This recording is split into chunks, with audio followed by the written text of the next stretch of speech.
कोई सुखी है, कोई दुखी है, कोई पंडित है, कोई मूर्ख है, कोई ज्ञानी है, कोई अज्ञानी है, कोई रूपवान है, कोई कुरूप है, कोई अच्छा है, कोई बुरा है। ये सब संसार में जो भेद है, महाराज जी के सवाल का भाव ये है कि इसको करने वाला कौन है। लोक में एक ऐसी अवधारणा है कि जो कुछ भी होता है सब भगवान पर थोप देते हैं। किसने किया? भगवान ने। कदाचित अच्छा हुआ तो मैंने किया और बुरा हुआ तो सब भगवान ने किया। हे भगवान, कौन से पाप का फल मिल रहा है? अच्छा तो मैंने किया, ये मेरा लाइफ टाइम अचीवमेंट है। ये धारणा भ्रांत है। इसे थोड़ा गहराई से समझिए। कोई किसी को सुखी दुखी नहीं करता।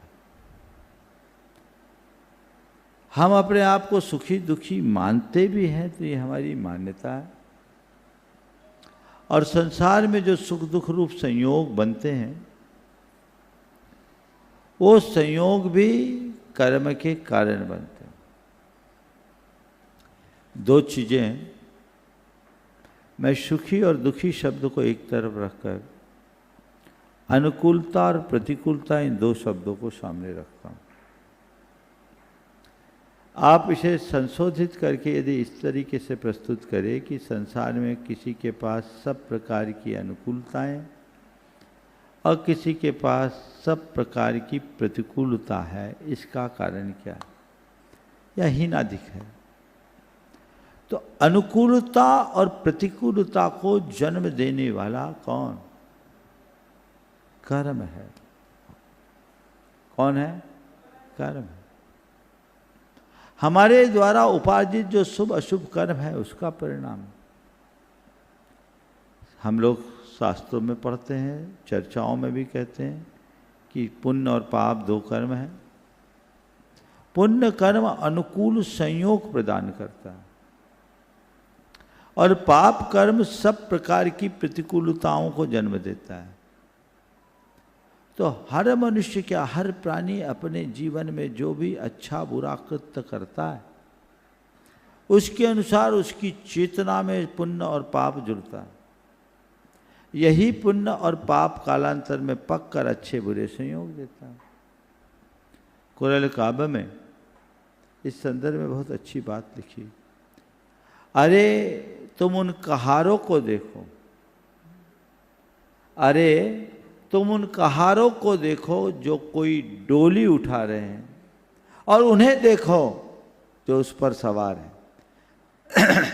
अरे तुम उन कहारों को देखो जो कोई डोली उठा रहे हैं और उन्हें देखो जो उस पर सवार है, और समझ लो धर्म की महिमा क्या है।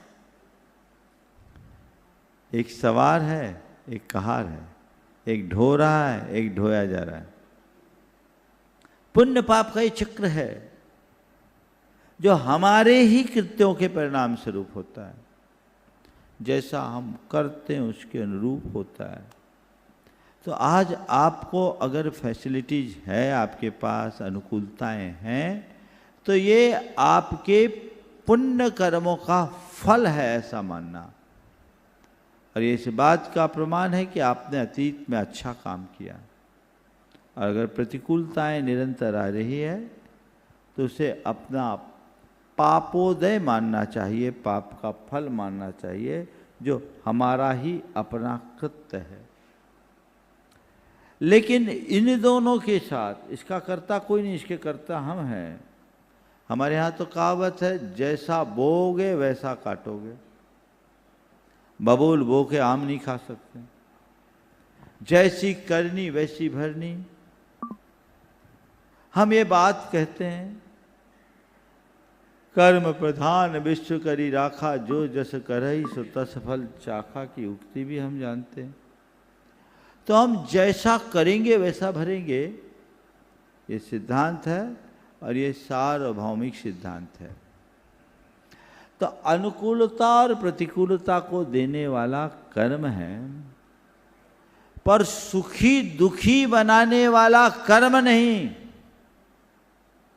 हमारा मन है। कौन है? अगर व्यक्ति का ज्ञान जागृत है तो तमाम प्रकार की प्रतिकूलताओं में भी वो क्षमता रख सकता है। और व्यक्ति का ज्ञान यदि मंद है तो सब प्रकार की अनुकूलताओं में भी आहें भर सकता है। और देखिए अनुभव की बात, आपके पास सारी फैसिलिटीज है, एयर कंडीशन में है और मूड ऑफ है, आप सुखी हैं कि दुखी? हाँ क्या हुआ, क्या हो गया? पुण्य ने तुम्हें सब फैसिलिटी दे दिया, लेकिन तुम्हारा मन खराब हो गया। क्या हो गया? दुखी हो गए।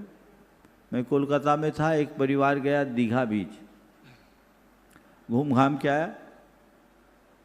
3-4 दिन का कार्यक्रम था, छुट्टियों का टाइम था। बच्चे आए, मैंने पूछा कहाँ गए थे? बोले महाराज जी हम लोग छुट्टी मनाने दीघा बीच गए। मैंने ऐसे ही मजाक में कहा फिर तो तुमने खूब एंजॉय किया होगा। बोले महाराज क्या बताऊं, पूरा मूड ही खराब हो गया, कोई मज़ा नहीं आया, कोई एंजॉय नहीं कर पाया। बोले क्या हो गया? बोले पापा मम्मी में लड़ाई हो गई। पापा मम्मी में लड़ाई हो गई। मैंने पूछा क्यों? बोला मम्मी अलग होटल चाहती थी, पापा ने अलग होटल बुक कर दिया। अब इसी बात में लड़ाई हो गई। दीघा गए एंजॉय करने के लिए और मूड खराब करके आ गए।